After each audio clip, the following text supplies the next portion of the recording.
nag Ousmane Mané la nekk Jambar, Issa Ndiaye AS Douane ci défense bi nemmeeku nañ ci Abdoulaye Ba nekk fële ca Portugal Académica Coimbra, Saliou Ciss nekk ca Tromsø ak Kara Mbodj moom tamit nekk ca Tromsø, El Hadji Sadi Gueye nekk Jambar, Pape Ndiaye Souaré nekk fële ca Lille, Victor Bindia nekk ca Norvège Sandford lay football, Souleymane Cissé nekk AS Pikine, Zargo Touré nekk ca Boulogne-sur-Mer fële ca France. ci milieu terrain bi nemmeeku nañ ci Ibrahima Seck di football ca Épinal ca France, Stéphane Badji Songdal Norvège, Pape Madi Diamanka nekk Espagne, Rayo Vallecano, Abdoulaye Sané nekk fële ca Rennes ca France. ci attaque bi nag Moussa Konaté la nekk ca Maccabi Tel Aviv nekk fële ca Israël, Kalidou Yero nekk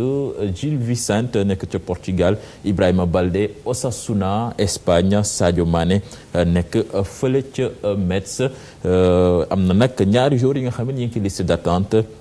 di Mohamed Diop nekk ca Maroc, Mas bu Fès ak Cheikh Sy nekk ca AS Pikine. ci liste boobu rek ñuy gis ne kii di Djeylani Abdou Khadir Djeylani moom bokk ci Djeylani nga xam ne moom moo nekkoon buteur équipe nationale olympique boobu. ba léegi bàyyi ngañ dañuy wéy ci football ak